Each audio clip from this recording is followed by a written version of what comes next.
E aí pessoal, tudo bem? Daqui novamente Rosário Dilo para mais um Geominuto. E neste Geominuto nós vamos então continuar a falar daquilo que é agricultura de precisão, ok? Mais propriamente o uso da geotecnologia na área da agricultura de precisão. Já falamos aqui, por exemplo, na produção de vários mapas, ok? Falamos anteriormente, por exemplo, na produção de mapas de localização de ervas daninhas. Podemos aqui falar, por exemplo, também da produção do mapa de NDVI. Na realidade, NDVI é um índice de vegetação de diferença normalizada, ou melhor, conseguimos estudar a vegetação na nossa fazenda, podendo então saber quais são os locais com algum problema na nossa vegetação ou quais são os locais então que a vegetação está saudável e quais são, neste contexto, saber então os locais onde poderá então se fazer a determinada colheita.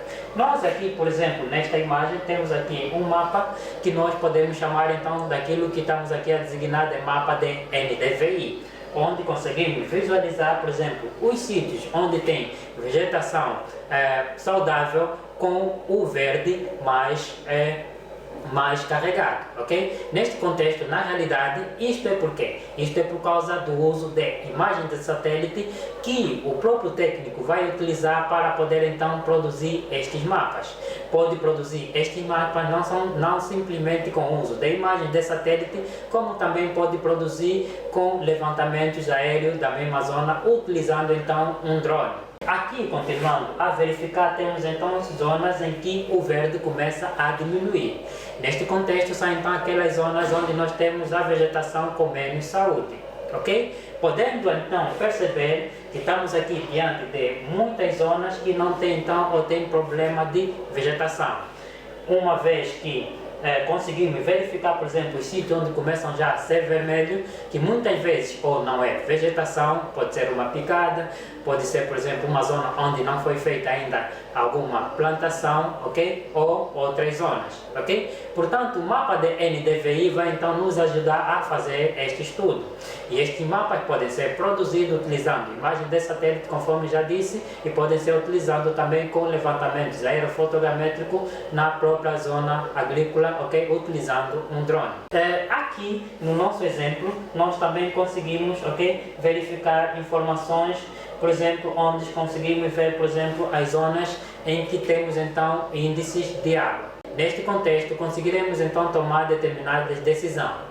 Mas antes de falar mesmo dos índices de água, que nós vamos falar em geominutos próximos, vamos continuar então aqui a falar do índice de vegetação, ok? Produzindo estes mapas de índice de vegetação semestralmente, fará então com que, ou melhor dizendo, produzindo também estes mapas de índice de vegetação mensalmente, conseguirá então o próprio agricultor saber como é que está então crescer a sua lavoura. Neste contexto, conforme conseguem visualizar nesta imagem, nós conseguimos ver uma imagem onde nós temos, por exemplo, imagens de determinados meses, de 3 meses, e conseguimos então saber como é que está então o crescimento da nossa vegetação, da nossa zona agrícola. Com isso, por exemplo, com a produção de mapas de índice de vegetação, e conforme já se falou em geominutos anteriores, estes mapas podem então ser também salvos em arquivos GeoPDF, que depois podem ser enviados nos aplicativos próprios que leem GeoPDF. Já mencionamos aqui o Avenza,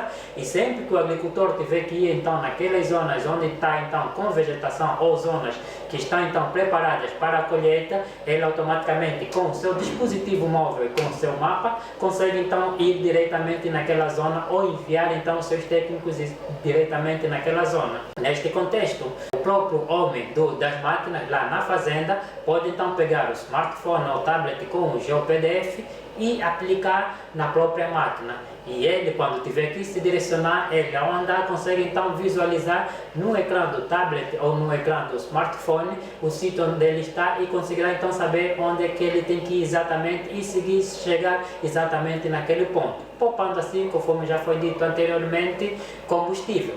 E logicamente que Tendo então estes mapas, os próprios técnicos que trabalham nessa zona também pouparão tempo, ok? Porque às vezes passavam o dia todo a girarem a fazenda toda para localizarem uma determinada situação, e utilizando então esta técnica já não haverá esta necessidade. Logo, eles poderão então fazer os trabalhos ou terem um maior rendimento quando vão então direcionado ou com uma informação geolocalizável e irem exatamente no mesmo ponto. Eu estou aqui então a dizer que aumenta logicamente a produção, porque se durante um mês ou durante uma semana os agricultores que trabalham então numa determinada zona iam girando até encontrar então estas situações ou até irem nos pontos onde tem que se fazer exatamente as colheitas, com estes mapas eles irão diretamente no mesmo ponto sem então terem que, por exemplo, girar o sítio, estimarem mais ou menos aqui e ali, e evitam então isso. Com isso, logicamente que durante uma semana eles levariam mais tempo em campo, ok? Porque iam muitas vezes também, ou algumas vezes em sítios que não tem então situação agrícola ideal para a colheita. Neste contexto, em um dia ele, tendo o mapa, ou em poucos minutos, ele consegue então já ter uma percepção exata daquilo que é a fazenda toda e tomar então as decisões certas, ok? Grato por terem acompanhado mais este Geominuto sobre a produção de mapas de LDVI, que na realidade nos ajuda a fazer um estudo da vegetação, ok? E até a próxima.